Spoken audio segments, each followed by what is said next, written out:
Tak nak tahu tak apa perasaan saya masa anak saya lambai saya tu kan, masa anak saya lambai, saya rasa saya nak koyakkan tiket tu. Saya rasa saya nak koyakkan tiket. Tiket tak ada apa kan, 1,800 saja kan.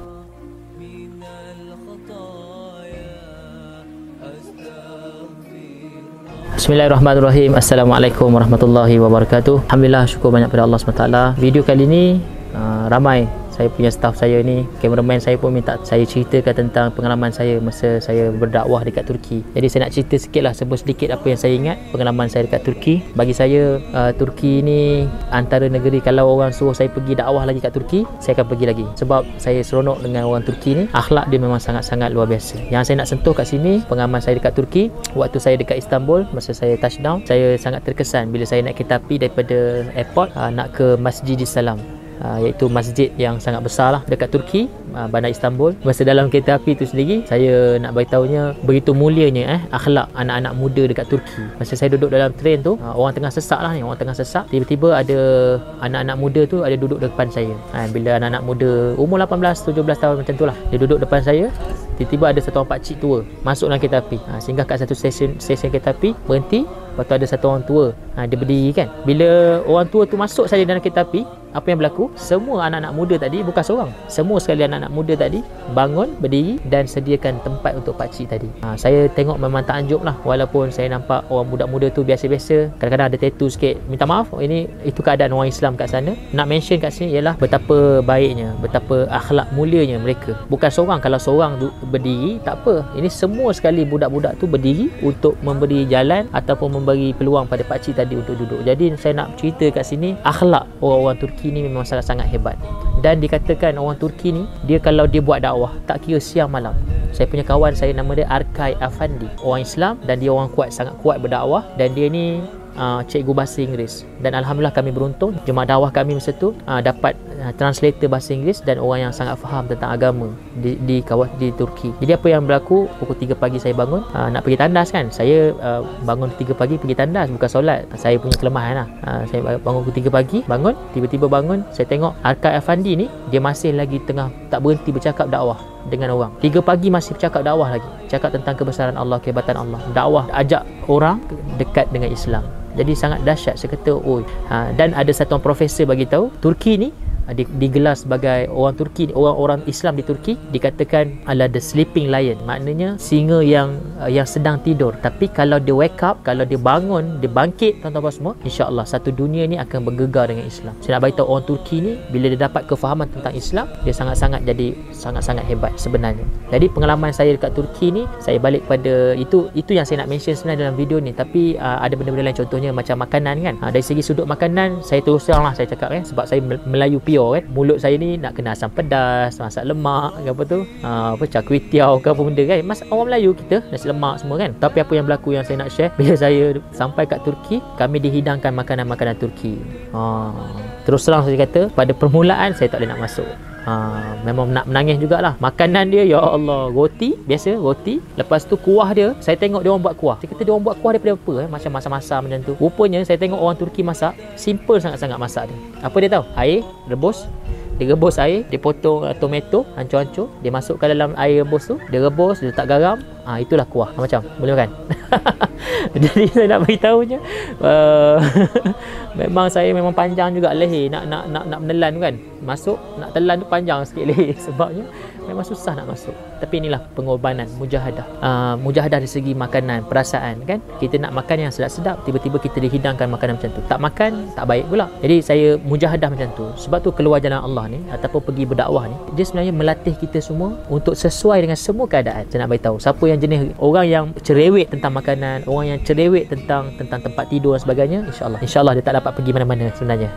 Dia sebenarnya orang yang Allah akan hantar pergi luar negara, Allah yang akan hantar kita pergi buat dakwah, pergi seluruh dunia ni, adalah orang yang tak ada cerewet dengan makanan, orang yang tak ada cerewet dengan tempat tinggal, dekat mana saja. Ini sifat da'i. Sifat da'i ni, ke mana saja dihantar, di situ dia akan buat dakwah. Dia akan utamakan maksud dia dihantar daripada keperluan-keperluan dia dihantar. Jadi nak beritahunya kat sini, memang sangat luar biasa lah pengalaman tu. Satu, dari segi makanan. Tempat tinggal tak ada masalah, sebab kita semua dilayan dengan okey. Tapi kami tidur dekat masjid jugalah. Kebanyakan kami tidur dekat masjid. Jemaah kami alhamdulillah senang untuk masuk masjid. Alhamdulillah, syukur. Lagi satu saya nak cerita tentang pengalaman saya masa kat Turki ni, benda yang sedih sikit lah. Masa saya dekat Turki kan, masa saya nak pergi Turki tu, masa tu anak saya yang sulung Abu Bakar Habib, anak saya ni baru umur dia 4 bulan. Maka si petaling cakap nama saya naik pergi Turki. Masa tu tahun 2014.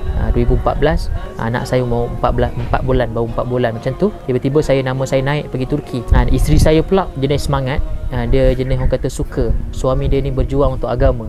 Isteri saya, bidadari saya, memang dia suka kalau saya keluar jalan Allah. Dia suka saya berjuang untuk agama kan. Tapi saya nak bagi tahunya, masa kat airport tu, saya ingat lagi mak mentua saya sediakan saya apa tahu? Favorite saya. Mak mentua saya ni memang saya sayang dia kerana Allah. Ayah mentua saya pun saya sayang, dia pun sangat banyak bagi semangat untuk saya keluar jalan Allah, berjuang. Tapi mak mentua saya dia buat apa? Dia sediakan saya makanan favorite saya lah. Sambal sotong tu memang saya punya favorite. Mak mentua saya ni dia tahu saya punya favorite sebab saya dah nak bertolak pergi Turki kan. Selama 4 bulan saya kat Turki, saya makan lah dengan mak mentua saya kan kat airport. Buka bekal, saya makan depan dia. Seronok lah dia tengok saya makan kan. Cuba tuan-tuan perempuan bayangkan, masa tu saya memang nak berpisah dengan keluarga ni, memang orang kata 4 bulan. Lama kan, 4 bulan berpisah dengan anak, berpisah dengan isteri. Masa tu lah anak pula umur 4 bulan lagi. Masya Allah. Tak tahu apa berlaku masa tu, memang sedih lah, memang sedih. Isteri saya walaupun dia suka saya pergi, dia sangat berat untuk ditinggalkan. Tiket harga dia masa tu 1,800. Harga tiket dia tu pergi Turki tu 1,800. Tak silap saya pergi saja 1,800 ataupun two way, saya tak tahu. Ataupun return lah, saya tak ingat. Masa saya turun, dia lepas dah check pasport semua kan, yang first tu kat airport KLIA kan. Masa nak turun tu, saya tengok kat belakang kan. Bila saya tengok belakang, saya tengok anak saya lambai kan. Tuan-tuan nak tahu tak apa perasaan saya masa anak saya lambai saya tu kan. Masa anak saya lambai, saya rasa saya nak koyakkan tiket tu. Saya rasa saya nak koyakkan tiket. Tiket tak ada apa kan, 1,800 saja kan. Tapi masa tu saya nak tiket, saya nak apa? Saya nak koyakkan tiket saya. Sebab apa? Saya rasa macam tak sanggup nak tinggalkan isteri saya, nak tinggalkan anak saya, keluarga saya kan. Jadi masa tu memang sangat terkesan lah. Masa tu memang niat kerana Allah. Ya Allah, aku pergi Turki ni, aku nak belajar, aku nak berjuang, aku nak korbankan untuk agama. Masa tu memang sedih, dalam airport menangis, masa dekat tu menangis, masa dalam kapal terbang pun menangis kenangkan keluarga kan. Kadang-kadang kita tak tahulah, saya tak tahu masa nak pergi tu, saya tak tahu sama ada saya pergi tu saya akan balik semula ataupun tak tahu kan, kita mati kat sana ke apa.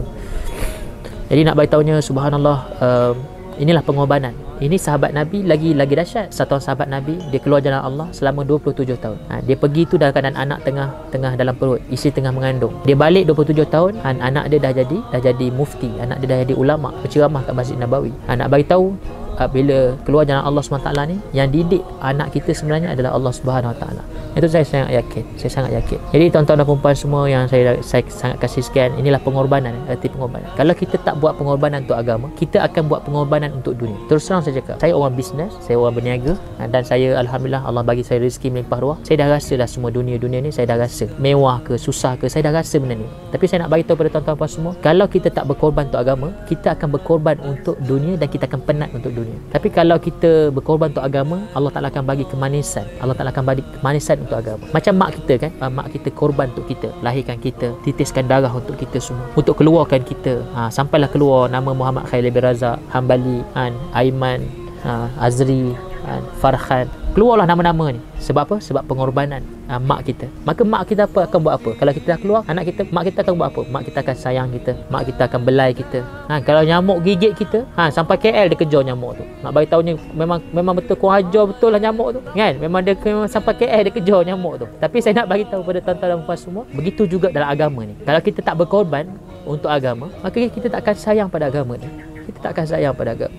Tapi kalau kita berkorban, kita berkorban untuk agama, maka Allah Ta'ala akan campakkan dalam hati kita untuk sayang pada agama ni, untuk sayang pada agama kan. Jadi tuan-tuan dan puan semua, kita kena berkorban apa-apa saja untuk kita sayang sesuatu benda, kita kena berkorban untuk benda tu. Tuan-tuan semua sayang apa? Sayang kereta kan. Contoh sayang kereta, kita lap kereta tu. Sebab apa? Kita dah buat pengorbanan, dah kumpul duit, kena loan, lepas tu kena reject, masuk lagi kat Maybank pula, lepas tu kena reject lagi, masuk CIMB pula, reject lagi, masuk Bank Rakyat pula, baru lepas. Susah tak nak dapat kereta? Susah. Sebab apa? Sebab tu sayang. Lap hari-hari lap. Tak kotor pun lap juga. Sebab apa? Sayang sangat. Macam itulah juga tuan-tuan semua, kalau kita tak buat pengorbanan untuk agama ni, untuk Islam ni, maka kita takkan sayang pada Islam. Kita tak akan dapat rasa apa-apa. Orang hina agama kita, orang caci agama kita, kita tak akan rasa apa-apa pun. Sebab itulah saya nak mengajak diri saya dan kita semua untuk sayang pada agama ni dengan apa? Dengan cara pengorbanan. Tebalkan muka untuk agama Allah SWT. Bercakap dakwah untuk kerana Allah, bukan untuk popular, bukan untuk nama dan sebagainya. Saya sekarang ni tengah cakap, tengah sembang dengan tuan-tuan apa semua ni, tengah dengar ni kan. Bukan untuk popular. Kalau saya nak popular, saya buat benda bukan-bukan. Lepas tu saya viralkan kat Facebook. Tapi saya nak niat untuk sebarkan agama, untuk sampaikan kebenaran, untuk sampaikan kebaikan. Mudah-mudahan dengan kebaikan ni anak cucu kita dapat manfaat. Dan tuan-tuan dan puan pula sebarkan pula video ni. Tuan-tuan terjentik hati saya. Kita sebarkan pula video ni, ramai orang dapat manfaat, ramai orang mula faham, mungkin mula orang mula sedar, oh agama ni kena buat pengorbanan, baru kita sayang pada agama. Jadi sebab tu tuan-tuan apa semua kena belajar untuk berjuang untuk agama ni, sungguh-sungguh menangis banyak pada Allah, selamatkan Islam, selamatkan umat ini pada terjun dalam neraka Allah SWT. InsyaAllah mudah-mudahan video ni bermanfaat untuk kita, bermanfaat untuk semua orang kat luar sana. Jangan lupa tuan-tuan semua tolong bantu tekan like, tekan share dan sharekan sebanyak mungkin kat grup-grup semua. Kalau dekat tuan-tuan tengok sekarang kat YouTube, tuan-tuan tolong bantu subscribe YouTube saya, dan semua Facebook, bayaran daripada Facebook untuk saya, YouTube untuk saya, semuanya akan diserahkan semula kepada orang-orang yang memerlukan. Saya tak perlukan bayaran daripada Facebook dan YouTube. Jadi tuan-tuan semua, insyaAllah kita jumpa lagi. Wabillahi taufiq hidayah. Wassalamualaikum warahmatullahi wabarakatuh.